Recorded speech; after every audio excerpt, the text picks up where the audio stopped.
Hey guys, it's Fletch. Welcome to Southwest Montana in the springtime. Yes, that's exactly what it looks like. Snow.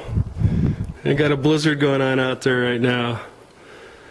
Our vehicles got a couple inches of good wet snow. It'll be great for the winter wheat, but not a lot of fun for those of us waiting for springtime to come. And just in case someone wants to be a smart aleck, yes, it really is April it's pretty late. It really is April the 29th or the 30th, depending on where you're at. And the Patriot nurse just did an update. First thing she's done in quite a while, actually. And by the way, she's got an awesome channel. Check her out. I'll put a link below for you guys in case you're not aware of who the Patriot nurse is. But yeah, there is the snow. Gotta love it. All right, guys, we're going to be talking about step 5 today, loading the powder in our casings. So let's go get set up in the garage. Guys, you know, before I go on, I did want to share something with you guys real quick.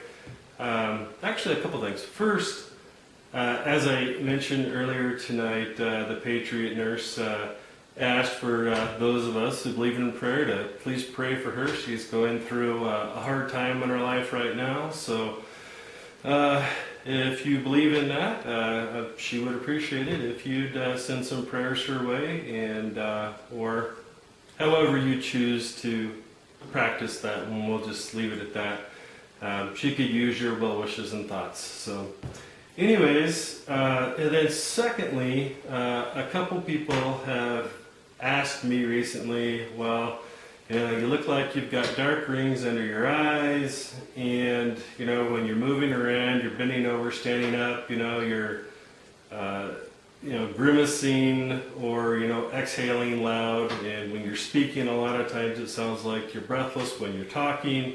You know, what's going on? Well, as I was talking about earlier, guys, I still have a lot of numbness and tingling in my legs at night, so it makes it extremely difficult for me to sleep. And so many nights, you know, I can't get to sleep until, you know, 3, 4, sometimes 5 o'clock in the morning until my body's just exhausted. And then the kids get up at 7 or 8. Fortunately, I have a wonderful wife that, you know, doesn't make me get up with them. She takes care of that, but, you know, I still get woke up. And, you know, I'm one of those people where I need 8 to 9 hours of sleep a night. And right now I'm getting about 3 to 4 hours of sleep at night. So that's the black rings. Yeah, because I'm just not getting the sleep I need right now. And then as far as you know, my breath and the way I sound when I'm talking, first off, guys, I love doing the videos and doing them for you. It brings me a lot of joy. I may not always sound like that when I'm talking. You know, I was in band and choir as a kid, you know, so you know, I know how to use my diaphragm to make sure that I'm projecting my voice. Also, for those of you that have had back problems in the past, you'll understand this as well. Using your diaphragm and flexing it when you're sitting and trying to move, stand up, bend over, move around. When you flex your core and your diaphragm, it takes a lot of stress off of your back. So when you hear me, you know, like that, like I'm out of breath or whatever, yeah, that's what it is. I'm flexing my diaphragm to take the pressure off my back because I still have quite a bit of back pain. So just in case you're one of those people that was wondering, no, you know, I don't get out of breath just from standing up or sitting down or bending over, things like that. You know, like I said, it's just a combination of I still have a lot of back pain, and it's me flexing my stomach muscles to take the pressure off of my back. So anyways, if you're wondering, hey guys, it's Fletch. Welcome back to my garage. or should we say the tactical garage? Nah, just kidding. Don't need to go there. Hey guys, but seriously, welcome back. Thanks for joining me again. Step 5, we're going to be talking about loading our shell casings with the proper charge of gunpowder. And guys, as I mentioned in the previous video on flaring the shell casings, since we live in such a litigious society, or sue happy society, I just don't feel comfortable. I'm not a certified trainer for reloading. The NRA does put out some really good classes for that, for those of you that would be interested. And you know, my luck, someone would take something that I said out of context, or not hear the whole thing, and then yeah, it just could get nasty. So just explaining to you why I'm going to be intentionally vague about this step. But basically, the first thing you need to do is you need to decide on the powder that you're going to use. For me, Alliant Powder Company makes this product called Unique Powder because it is indeed a very unique powder. Personally, I like to call it the prepper's powder. And the reason why is because there's very little handgun or shotgun cartridges that you can't load with this. Now, I clearly did not say that this is the best powder to use for every caliber, because it's not. As a matter of fact, I don't really think there's even one that I would say that Unique gives you the best charge for any caliber. But as far as one powder that will do a myriad of different calibers and give you effective loadouts, Unique is by far one of the best powders that's out there. And it's affordable. I think here locally I paid about 18 bucks for these.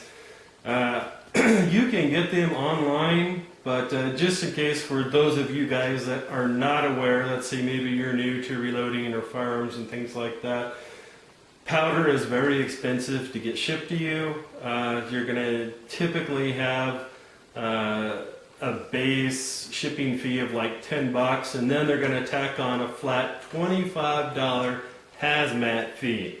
So if you're going to buy it online, you need to go in with a couple of buddies or something like that, or be buying it at a big enough sale that's going to make a difference. For me, this is something that I like to support my local gun shops and buy powder from them, because that's something that I can actually afford to buy from them. And my garage door light just went out, so I'll have to adjust the light here in a minute. But 1 second, let me get that taken care of, and we'll talk about the different things that you can load with Unique. As I've been talking about, guys, part of the purpose of reloading, for me, is because it's a good prep. The consumables that you need to reload are powder and primers. And if you have a decent stock of powder and primers, then you can reload quite a bit, because you can hand cast your own bullets out of melted lead, and you can reuse the shell casings many times, especially if they're good quality shell casings. And so if we only had one powder that you were going to stock and that you were going to use it for handguns, then I would definitely recommend Unique. There are some other powders out there that will do the same. However, in my opinion, they're not as well known as Unique is. And when you're looking at your load recipes and how many grains that you're going to need to put in, almost all of your bullet companies, almost all of your dye manufacturers will give you recipes for Unique. And some of the other multi-purpose powders that are out there aren't as well known as Unique. So if you're a rookie or still a novice in reloading, it'll be a little bit harder to know what you need to do if they don't list Unique. And pretty much everything lists Unique. Rainier has Unique listed on there for their bullets.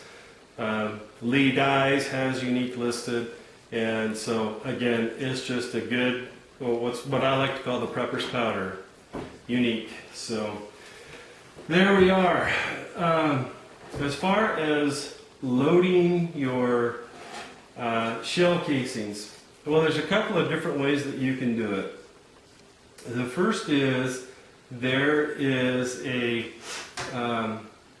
piece of machinery that you can buy. They cost $300 to $600, and it's got a hopper and an auger, and it will, take the powder and it will drop it on a weigh station like this right here, and you program it, calibrates itself, and then it will dump your charge for you precisely every time. With a product like Unique, it is not an extruded powder, which looks like if you have an ever sharp pencil, that has the graphite reloadable lead that you put in there. That's what it looks like. It's in little fine tubes like that kind of. And the other is spherical powder, which is basically a little ball. Now, those fancy pieces of machinery will not meter a powder like Unique. Unique really needs to be weighed. And the reason why is because its little scales, I guess I would call it, it looks like little fish scales. I'll see if you guys can see this here on my finger, if I can get the camera to adjust to it. Those are two individual pieces of a light Unique powder. And so obviously your equipment is not going to be able to meter that effectively because they're set up to process either extruded or spherical powder. And so a powder like this really has to be weighed. So there's a couple of different ways that you can do it. There's two different ways to get powder. And the first is by volume and the second is by weight. And this is a, I think RCBS calls theirs a charge master. And the way this works is you put your gunpowder in the top. With this thumb wheel here, it adjusts the volume of how much powder it allows to drop into this little chamber that's down here. So when you drop the handle, the powder drops down into the chamber, and that's adjusted by turning the thumb wheel back and forth. When you push the handle up, the powder drops out of the bottom. However, this isn't always completely accurate, and the manufacturers will tell you, which I absolutely recommend that you follow what the manufacturer tells you, and then you put it in a measuring ladle like this, and you measure it to make sure that it's correct. And with handgun ammunition, especially if you're doing bulk, it doesn't have to be, down to the fleas on a gnat's ass, but obviously you don't want to, make mistakes and do something stupid like put in a double charge or anything. So let's move on. Unique powder. As I said earlier, I don't think that this is probably the best powder for any one round or caliber, let's say 9mm, 45 ACP, whatever. I'm sure there's people out there that would tell you that, but there's lots of great powders that are out there. What I'm saying about Unique is that, in my opinion, it is the prepper's powder. This powder will work in just about any handgun round and shotgun, both 12 gauge and 20 gauge.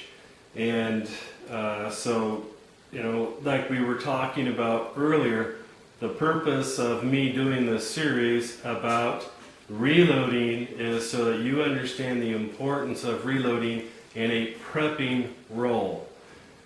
The two consumables that you need to have a good stockpile of are powder and primers, because they're consumable and you can't reuse them. So, if you're primarily going to be, reloading, let's say, like for me, it would be 30-06, maybe some 30-30, and eventually, hopefully, some AK-47 rounds, 7.62 by 39. I've got one powder that I use for that, which is Hodgdon 48-35, and that'll do all those. But as far as the handgun rounds, Unique will do it all, and it'll give you a good, effective loadout for just about anything. So, real quick, let's see. We can do 32 auto. We can do, let's see, and I'm not going to name off every single one, just the most common ones. 380 auto, you can do. 9mm, you can do.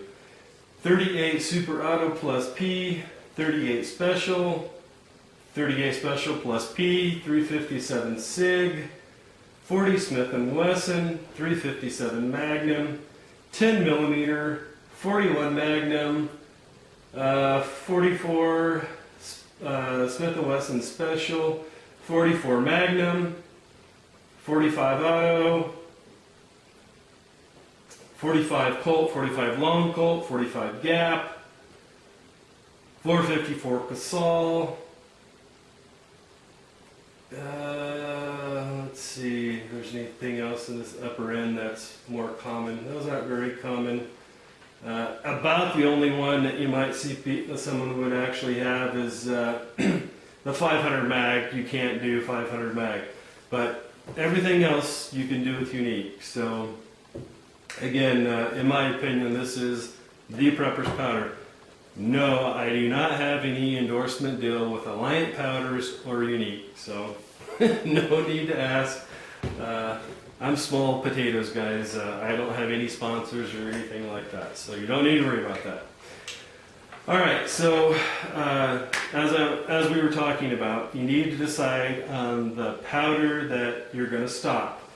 And what I'd recommend is obviously as few different kinds of powder as possible, and then find a recipe with the powder, the bullets, and when I say bullet, I'm actually talking about the lead projectile, the bullet, and figure out, a load recipe for each one of those. So a load recipe would have to include this 200 grain, that's the weight of this actual lead bullet.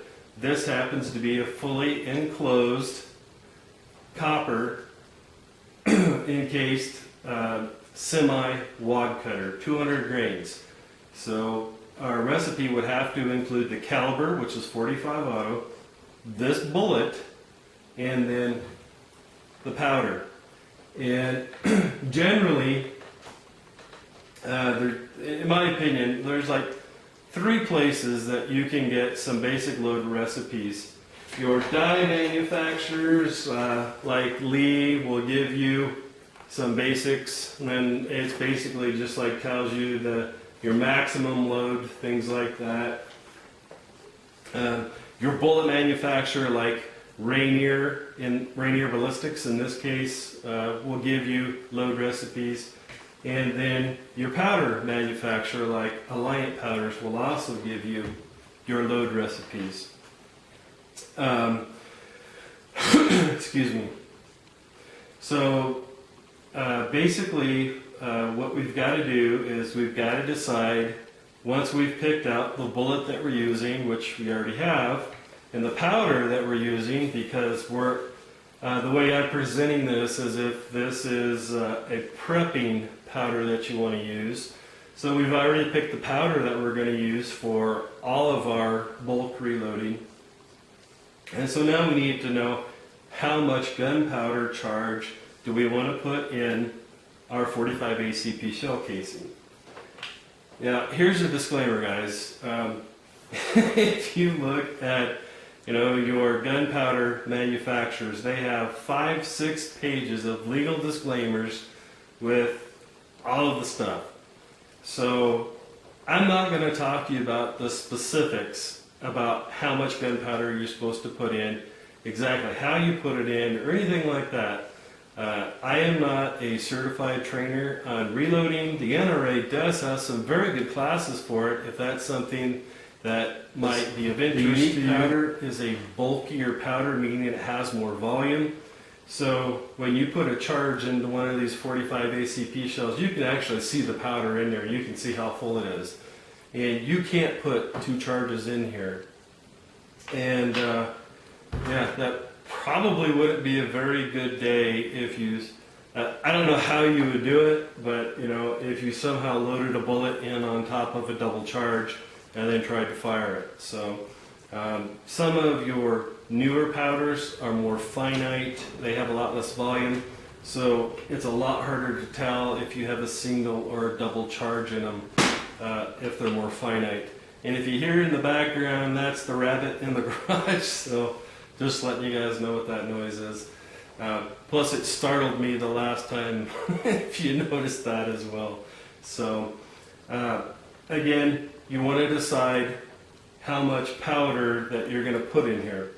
Now, just from my experiences and what I think the safest way for you to do if you don't have the ability or capability to take like an NRA certified reloading course is to look at what your powder manufacturer tells you to use as a load.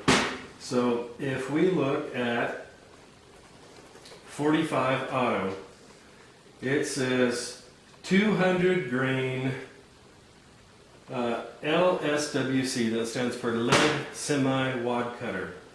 Well, this is a completely copper jacketed semi-wad cutter. Well, so as you can see, the fully jacketed semi-wad cutter is not a very common bullet yet. But if you go to Rainier's website, Rainier will tell you that you should use their product as if it's just a regular lead product, not a jacketed product.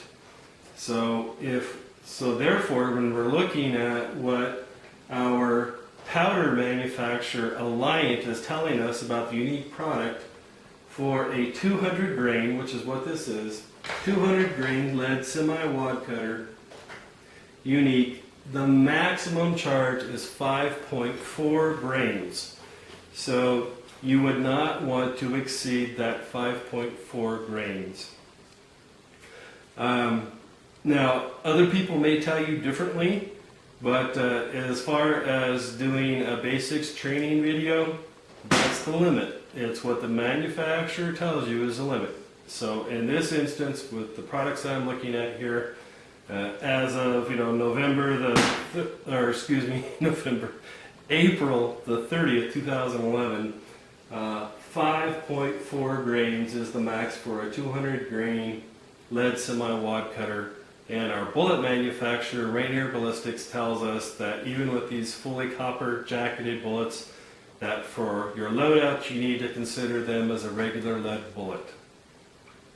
So 5.4. Alright, well that's the maximum, so where do you start, right? Well, a good rule of thumb that most manufacturers will tell you is you want to take off 10 or 15% off of whatever the max is.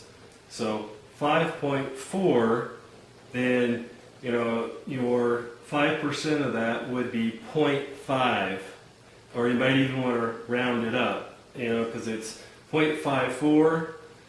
So, to take a tenth of 5.4, so you would then drop it down. So you would be looking at starting with like 4.9 or 5 grains of powder.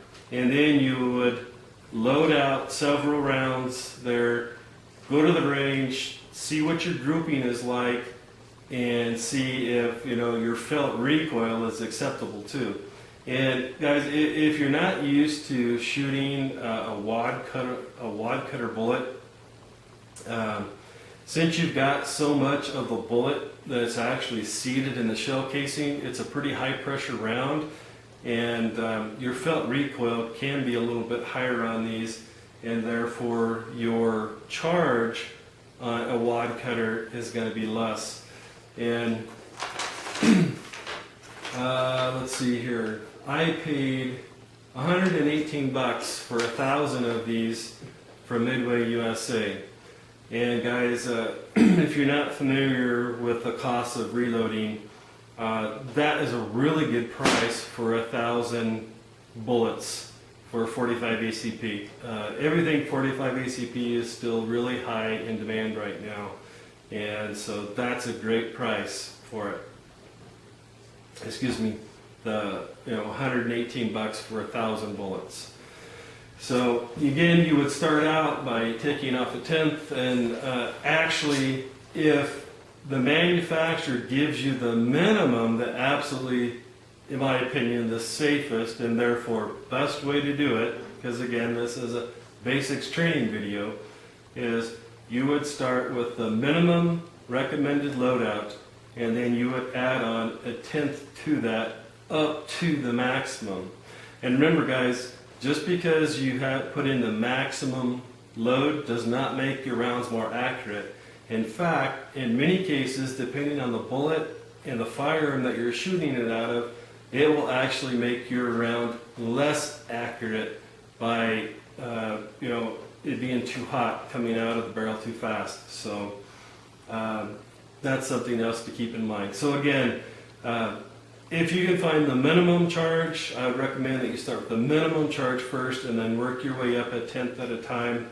So if your minimum was 5.0 grains, you would start with 5.0 grains. You would, maybe load up 10 rounds like that, shoot it, check for excessive charge on your casings, bulges and cracks, things like that.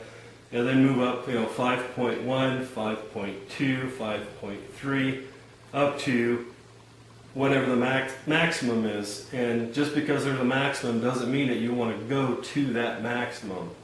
You want to find the happy medium somewhere in between.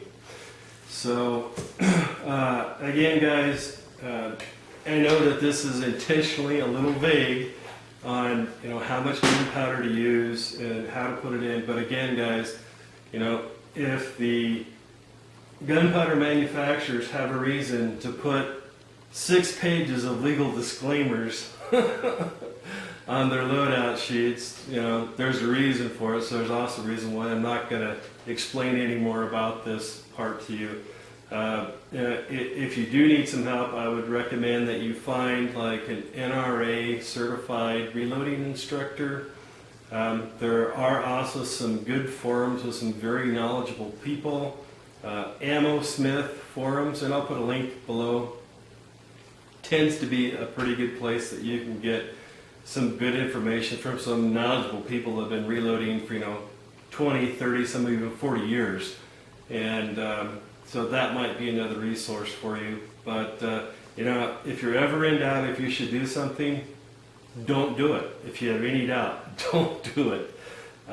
So anyways, guys, the Prepper's powder, Alliant powder, because we can do just about any kind of handgun or shotgun, we can reload with this. And and coming from a prepping standpoint, the only 2 consumables that can't be reused in reloading is gunpowder and primers. So if you have a good stock of primers and gunpowder, as the saying goes, you're loaded for bear.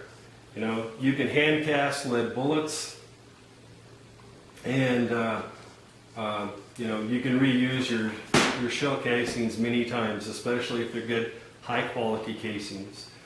And also I'll show you guys, I talked to you about getting lead out of the backstop at the gun range.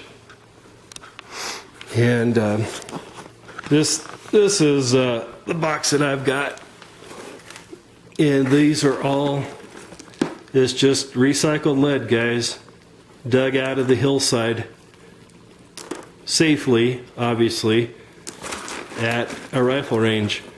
And I don't have a scale to weigh that box, but I'd say there's easily 60 some odd pounds of lead in there, and you can just melt all that down and buy your casting forms, and you can reuse that.